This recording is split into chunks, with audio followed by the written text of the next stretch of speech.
Di sebuah desa kecil di Kalimantan Tengah, tinggal seorang anak laki-laki berusia 9 tahun bernama Anang. Rumahnya berdiri di atas tiang-tiang kayu ulin yang kokoh. Tidak jauh dari tepi sungai.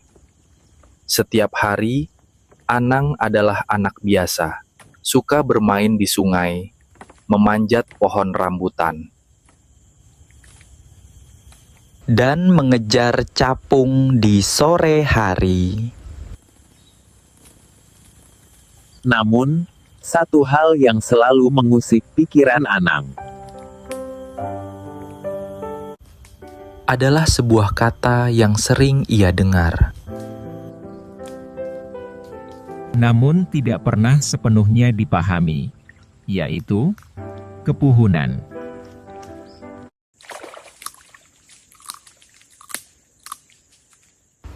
Umak sering mengingatkannya, jangan ditolak kalau ditawari makan, Nang. Nanti kepuhunan.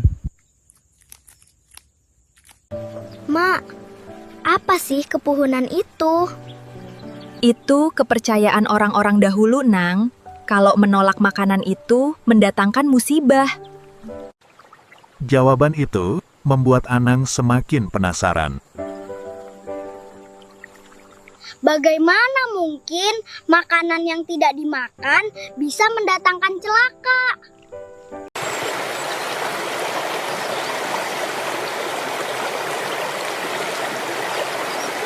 Suatu hari, Anang bermain di rumah Amang, pamannya. Di sana, dia ditawari kue apam oleh bibinya. Kue itu masih hangat, berbau harum, dan membuat perut Anang mual. Tapi karena rasa malunya yang tinggi, Anang menolak tawaran itu. Terima kasih, Bibi. Aku kenyang. Kue apam di rumah amangnya selalu membuat Anang kepikiran sampai saat dia menjelang tidur. Malam harinya, Anang mengalami mimpi aneh. Dia berjalan melewati hutan yang penuh dengan meja makan. Di atas setiap meja, ada makanan yang berbeda. Tapi semua makanan mengeluarkan suara rendah, seperti sedang menangis. Kenapa kau tolak kami? Kami hanya ingin bersamamu. Hanya sedikit keringat yang membasahi dahinya.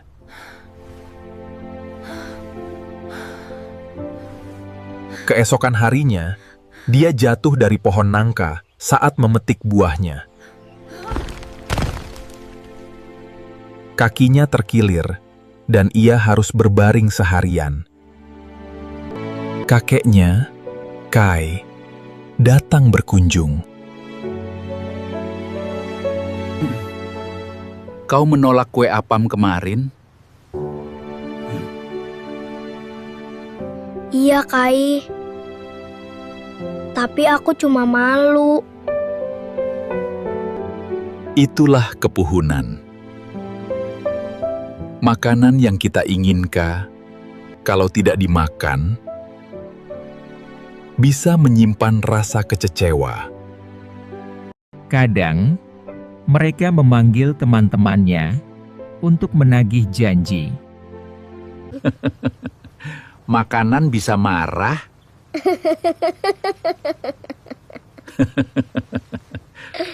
Segala sesuatu di dunia ini punya roh, Nang. Termasuk makanan. Sejak hari itu, Anang mulai berhati-hati. Tapi rasa penasarannya belum hilang. Ia ingin tahu lebih banyak tentang kepuhunan. Ia mencatat semua kejadian aneh yang terjadi setelah seseorang menolak makanan. Ia bertanya pada orang tua di desa, mendengarkan cerita lama. tentang orang yang diganggu makhluk tak terlihat. Setelah menolak, makan daging rusa atau mangga ranum. Namun, puncak dari segalanya terjadi saat malam purnama bulan berikutnya. Hari itu, Uma memasak banyak sekali makanan untuk kenduri kecil di rumah Tilidita. Ada nasi kuning, ayam masak habang, sambal acan, dan tentu saja kue apam. Anang sempat tergoda untuk mengambil satu, tapi menahan diri. Karena ingin bermain lebih dulu dengan Suryansyah, sahabatnya. Nanti aja makannya, Mak. Saat semua orang sudah tidur, Anang terbangun karena suara dari arah dapur. Bukan suara orang. Lebih seperti bisikan angin yang lapar parpuntang. Anang, kau lupa. Kami di sini. Anang memberanikan diri keluar kamar.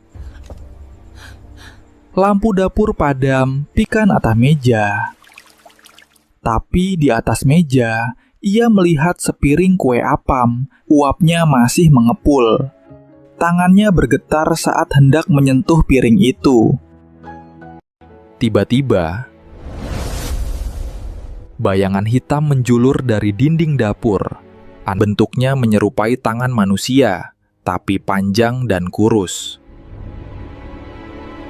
Dia mundur, tapi bayangan itu mendekat. Kami hanya ingin dikenang. Kenapa kau lupakan kami? Keesokan paginya, Uma menemukan Anang terbaring di lantai dapur. Pucat dan demam tinggi. Mereka memanggil Kai. Begitu melihat keadaan Anang, Kai tahu apa yang terjadi. Mereka memanggil Kai. Begitu melihat keadaan Anang, Kai tahu apa yang terjadi. Ia diseret ke antara dunia. Roh makanan yang kau tolak sedang marah. Kai mengumpulkan bahan-bahan untuk ritual kecil. Beras kuning, telur ayam kampung, rokok, dan beberapa potong makanan perupika yang pernah ditolak Anang. Mereka meletakkannya di atas tampah yang terbuat dari daun pisang, lalu menaruhnya di bawah pohon rambutan tua di belakang rumah.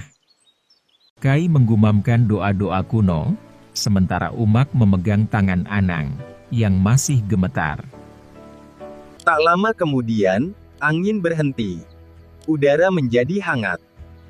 Dan wajah Anang memerah kembali. Hari-hari setelah itu, Anang berubah. Ia tak lagi menolak makanan yang diinginkannya.